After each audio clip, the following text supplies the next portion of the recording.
We're not a branding firm. We are digital marketing. We know exactly what your marketplace looks like. Competitors are getting Googled for. Welcome to the Art of Kaizen for Entrepreneurs, growing 1% everyday podcast.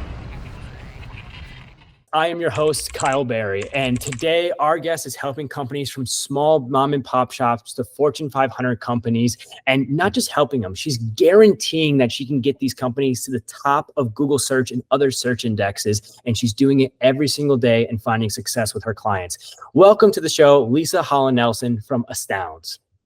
Thanks so much, Kyle. I am so happy to be here to chat with you.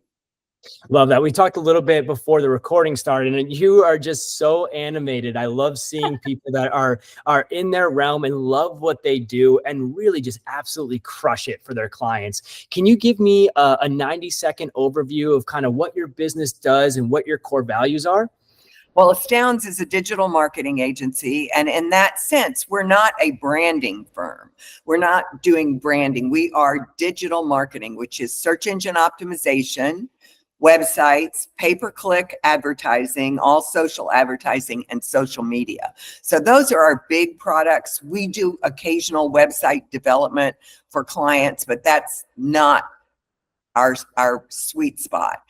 So basically, we guarantee first page placement to all of our clients on the agreed upon terms. When you're our client, we do a ton of research.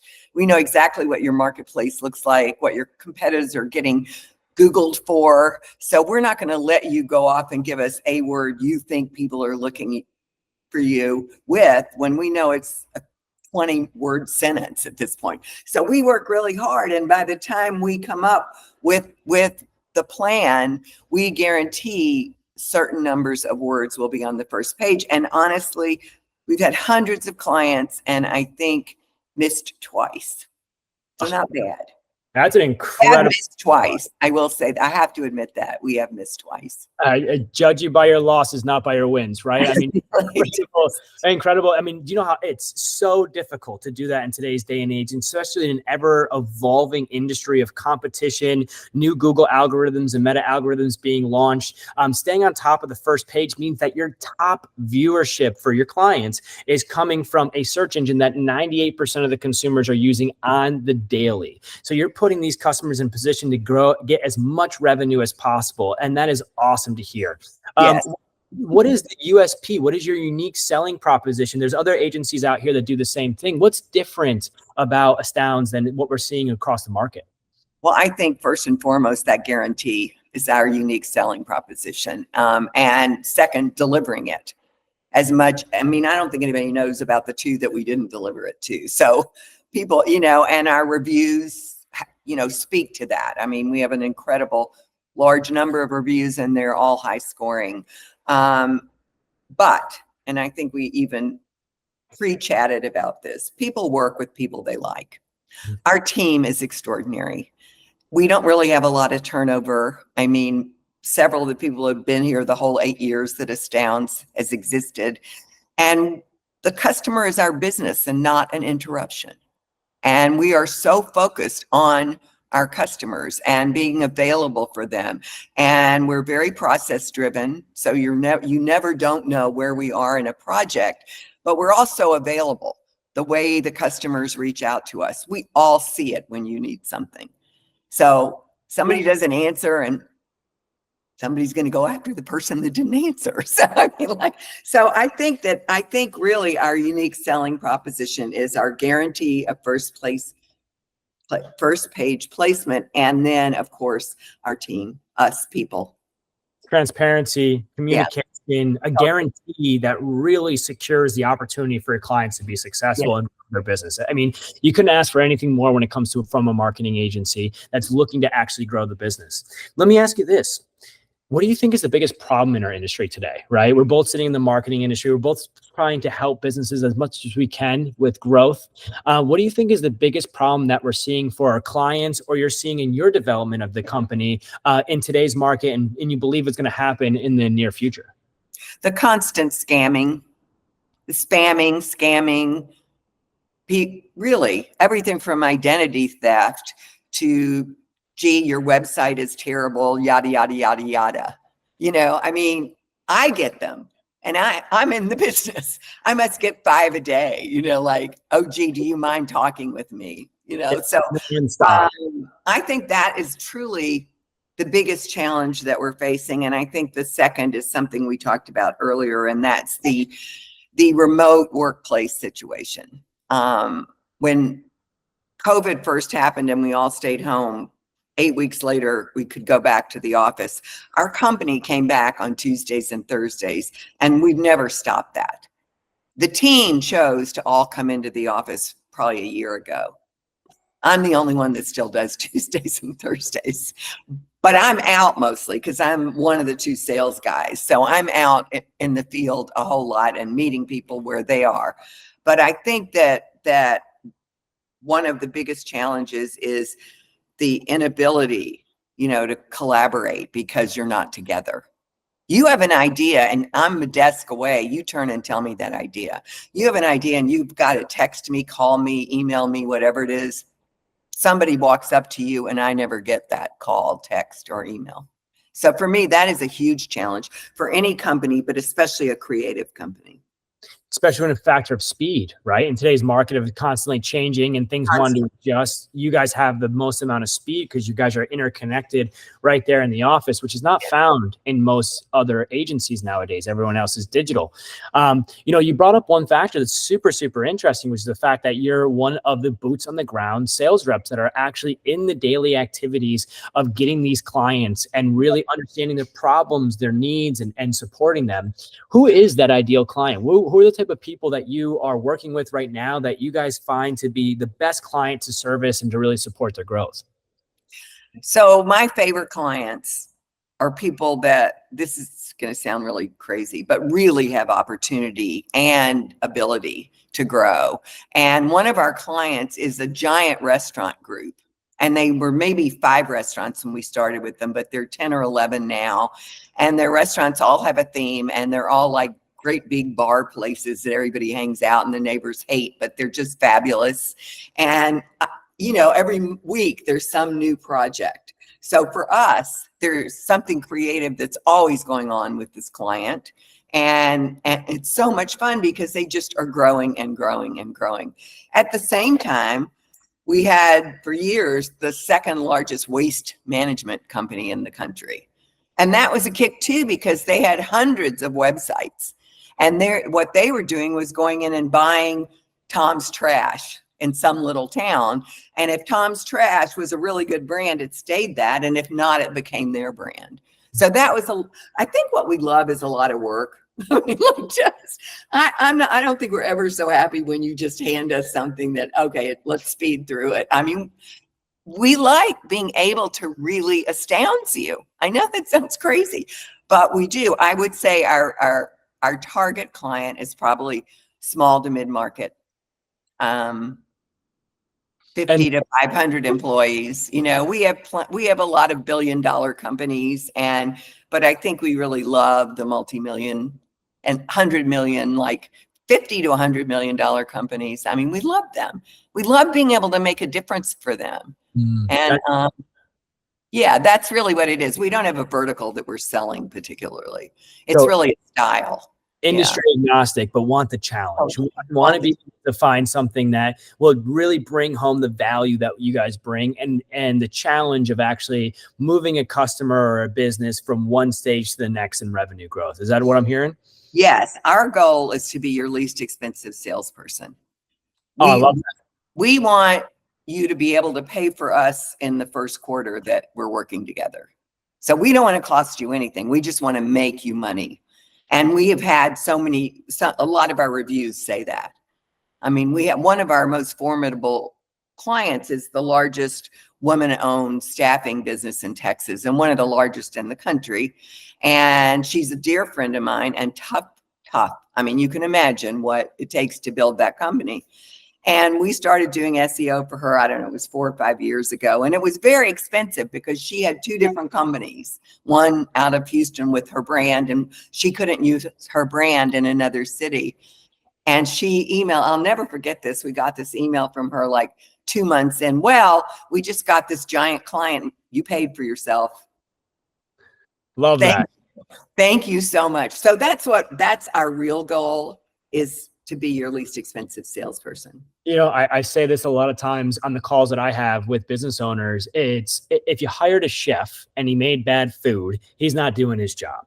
You hire a marketer and they're not making you revenue, they're not doing their job. So you guys are doing your job through and through, and really focus on bringing that revenue back. Now, every part of this conversation so far it started off with being the top of Google, but now it's on the top of Google to make you revenue, to make you profit, to grow the business, to move you from 100,000 to 1 million, from 1 million to 10 million, from 10 million to 100 million, and developing that revenue growth and that path. And it sounds like you're doing it for small businesses that, like you said, start off with a very small budget, even to multi-million-dollar businesses that have large budgets. And that diversification of the actual clients that you have is not seen in many other areas. Do you find that to be a challenge working with these different type of businesses? No, I don't think so. I think we love it. I love that. I do. I think we love it. I mean, somebody came to us the other day without a website, and it was a big plumbing company, like something we know how to do with our eyes closed. And yeah, it wasn't a challenge. We know what to do. I mean, we're challenged with growing your business, but we're not challenged with how to do it so much. Oh, it's crazy to know how little is told to business owners on the ideal structure of successful growing. Yes, every industry is different. Yes, every business is different. Customer profile by geographical area, by their income, by their interest level, by your recognition as a business in a market. It's your first touch point or your 11th touch point. All of those are different, but the tools, the structure, the system that is offered to every one of these businesses online, and how to execute at the top tier way is consistent across the board. And then it just manipulates on the consumer avatar, the offer structure, and things of that nature that gets very granular. But you're hitting the nail on the head. Once you know how to grow businesses, you know how to grow businesses. Then it's just about adjusting to meet their brand voice, their brand imagery, and ensuring that we have an offer that's profitable for them. Yes. Awesome. Yes. Well, it sounds like you don't have many challenges. I'm curious, right? What is the I do. Of course I have. Everybody has challenges. I mean, let's dive into that a little bit. What is in your industry here? You said you've been for the last 8 years with the company. In the last 8 years, what is the biggest failure or challenge you face, and what did you really learn from that throughout that time?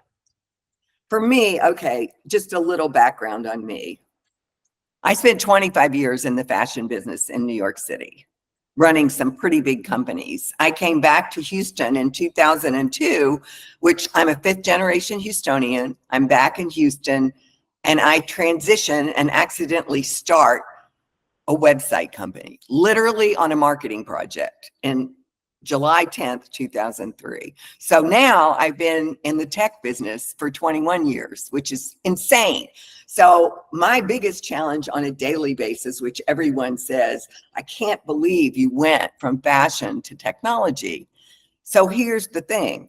I only do one thing. I've only done one thing my whole career, and that's get the customer what they want. Period. That's all I do. And I joke because I say in the 80s, it was purple sweaters, and now it's anything you do on this. Right? So things haven't really changed all that much, but I am challenged daily by the technology. I am one of the reasons for our tagline, one search, one click, one company. I don't scroll if it's not in my face. That's why we keep promising everybody the top, because I'm only looking at the top 5 that are in the screen. I'm not deep diving when I get to a website. I'm not searching, hey, one click. I click at Google, there I am. If I have to go deep diving in your website, you lose me again. Okay. So I'm the guy that I'm not a developer. I know a lot more than I knew 21 years ago, but I don't know very much. I know enough to be a really good, I'm almost the UX designer in my company, in the sense that I'm the human. I am always going to be the human. And if it's too difficult for me to get, our customer's not getting it. If it's too hard for you to operate, if you can't figure out the back end, why would you buy our back end? So my challenge, it is a daily challenge to keep paying attention and not let something slip by. that's hard. Does that make sense? Oh, it's perfect sense. I mean, and you brought it down to such a humanistic level of understanding what we're all going through. I mean, AI was released 2 to 3 years ago, and it's completely changed the interface of everything that we do in the digital market. And people that haven't accepted or haven't evolved into it still think about as it's science fiction, and they don't see it as real, but that's the progression that we go through. And the fact that you're trying to be at the forefront of that progression while still bringing the this is how humans act factor to it is really an individual aspect that I think is so needed in today's market. There has to be someone that takes the complexity of marketing, the complexity of business, and brings it down into layman's terms, because as you just said, you lose a customer in a second. The attention span of human beings is so divided nowadays that it's hard to keep them in a single focus. And if you're purposely in your funnels or in your marketing or in your operating system is creating confusions and difficulties for the clients, they're gone. There's somebody else that they'd pay. There's more interest somewhere else. There's a TikTok video they'd rather be watching, right? So it is super important. I think that the challenge that you just brought up is everyone that actually cares about the success of their client, that is their challenge. Their challenge is, how do I develop all these new tools, these marketing efforts, these new platforms, these concepts, these ideologies, these hooks into a way that simply supports the business in the growth and does it in a way that makes it as easy as possible for their customers to give them money. Love that. Absolutely love You just said the magic word, AI. So like you, we've been using AI maybe for 5 years. I mean, we write copious amounts of SEO content, and SEO content is perfectly eloquent for SEO. Sometimes it's not perfectly eloquent for your marketing content. In the last couple of years, they blended much more than they did until maybe 2 years ago. But so we have been using AI and AI related tools for years to create the content. And then we have to go obviously and edit it, because the real thing about AI, it's not using your website. It isn't the CEO of a Fortune 500 company. Mm-hmm. It's not. And you have to remember that. You can use it to do stuff. You can use it to search for things. But the truth is, the human is who has to be able to use your website. So that's been that. It's interesting because I think my whole team would just like put like whatever those things are, antennae on, and have AI take it away. You know, I mean, like, it's just like. But I mean, the biggest me. I mean, they tease me all the time, and I tell them all the time how lucky they are to have somebody like 100%, because at the end of the day, AI does not understand empathy. AI does not understand the core values of why things were created. It just knows the base data that it can find online.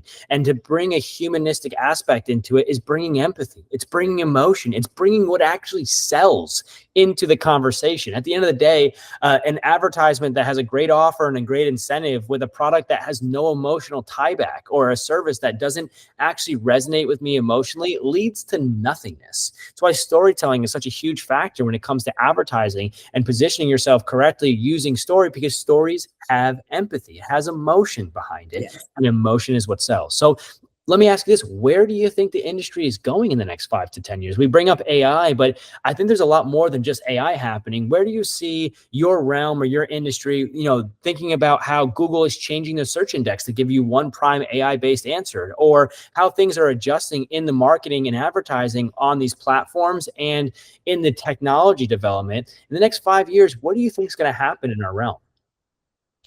Boy, if I could answer that, well, I'd really make a lot of money. But no, I think we're going to continue to grow and change just like we have been. I don't think there's going to be an incident that's going to be, oh my God, here's AI 4 and life is changing. I think we're going to continue to deal with AI, deal with the changes in the social media space and Google, the monopoly, what happens when that breaks up. Not much happened when Microsoft broke up. So I'm not expecting a whole lot to change. You said it yourself when we started talking, 98% of searches are on Google. I mean, so. That lawsuit was hilarious. The funniest thing I saw, I don't know if our listeners here have heard about the Google lawsuit. Google got a lawsuit on them for monopoly on search. And basically their response was, thank you for recognizing we're the best search engine in the world. Yeah. which is perfect because they are. And the reason nobody's come out and beat them is because they are. Yep. You know, so until somebody else is, but we will continue to deal with all of that. I think the one thing that you can count on is change. Our business always changes. It's going to continue to change. The speed at which might accelerate, but dealing with the change and the growth opportunities, because every change is an opportunity for growth. Will there be another distribution aspect? That's a real possibility. You know, who would have thought even 5 years ago that you'd be doing I don't know very many people who do anything anywhere but their phone today. Seriously, I'm on a laptop right now, and I'm on a laptop to do these things. But other than that, I'm running my life on this phone. Yep. So what's after that? Think about it. How phones were these little flip phones, and then they got to be this size, and now they're folding these up again. So how's it gonna, I hate to say this. When I was in the fashion business, I hated the old ladies who said, what goes around comes around. I mean, they would say that over and over, we're either going to be wearing knitwear or we're going to wear woven shirts. And trust me, and I did not, and it did. They were absolutely right. So I think, will we read books in print more at one point? We possibly could. We may want to touch things and be together, which could really change the way we're approaching marketing to people. So how will we handle that? How does it come back around? I mean, they have the Apple Vision, they have the next level of AR and VR technology that they believe is the progression, but there's a reason all of that is lonely making. And people don't like to be lonely. When do we address that? Because we don't really like to be lonely. If you think about it, Americans, especially men, their whole lives have created clubs for themselves. When Oxford blue shirts and khakis came in, every man in America wanted to look alike. Everybody went to the mall in that outfit. So being alone is not really our favorite pastime. So at some point, somebody's going to start screaming and run into the street and raise a crowd. And even not to talk politically. This is not a political statement, but looking at the crowds that have surrounded the vice president and her running mate. Who the hell would go out at 114 degrees and stand in line for 4 hours? These people want to be together, which is just, I feel like it's a sign. The next step is it's coming back around, right? And we said this before we hopped on the live, but it's the fact that after COVID, the separation of humans has been real, and we're waiting for the moment where we have better interconnections. I mean, doing this and meeting you while you're in Austin and I'm in Tampa, it's awesome to be able to connect. I'm in Houston. I'm sorry. My bad. That's a big mess up. Well, I went to college in Austin, so it's okay. Okay. And being in Houston and me being in Tampa, the connection here is farther away, and we're able to connect with ourselves, which is beautiful. It's powerful. It's amazing. But at the end of the day, there's nothing like the interperson connection. There's nothing like sitting down and really being able to get a one-on-one with someone and having the time to do so, having the release to do so. So one last question for you, Leisa. This is just a fun question. It's a bonus question. Have you heard of the book Atlas Shrugs? I read it like in high school. It's a big book. That's very, very impressive, right? So just a reminder, the book is a concept that everybody in the world that takes on a business, that owns a company, that takes on the pressure of the world and puts it on their shoulders to grow their business, to grow the company and help out the rest of the world. What happens if all of them just said, I'm done. I'm not doing this. I'm not running a business anymore. I'm shrugging the world off of my shoulders, and I'm not going to run this structure anymore. I'm going to focus on myself.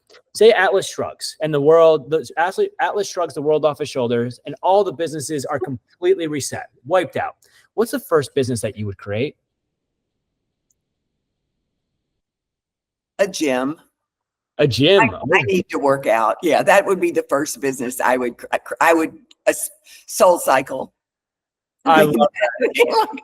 Like I didn't even have to think twice. I mean, that first thing I thought of, oh my God, I don't have anything. I have to have my spin class. I love that, Leisa. Yep. Staying focused, making sure the gym, that is awesome. I don't need to eat, but I have to go to spin class. I love that. I love that. Well, Leisa, this has been absolutely great. It sounds like your company is really putting people in the forefront of the opportunity to be successful, and you truly care about your clients and you're there to support them. How can people find you? You can find us at Astounds, ASTOUNDZ as in zebra.com. Perfect. And if they want to connect with you, any social platforms or anything else that they can find? All the socials at Astounds or Astounds SEO. I love that. Astounds or Astounds SEO. Go check out the website. If you want that first placement on search engines, you want to be on the top, you want customers to find you, reach out to Astounds. They'll be able to help you. Leisa, amazing time talking to you. Is there anything else that you want to shout out? Anybody else that you want to give grievance for here before we end? Well, the one thing I do want to say is the reason I'm in this company is one of the coolest things is along with our transparency, our pricing is on our website. I just think that's great. It's great for somebody who works there like me because I don't have to talk to you for 6 months and find out you can't afford me. You know, that's all. I didn't say that. And I want to shout out to our team because they're just incredible, and especially our founder and CEO, Steve Winter. Leisa, so thank you for having me. Thank you. No problem. Thank you for your time. I really do appreciate it. Again, everybody, thanks for joining. This is the Buzzfeed Marketing Podcast. If you like this, make sure you follow, share, and engage with it. We're going to have a lot more podcasts coming out shortly and supporting amazing people like Leisa here and getting their story out to the world.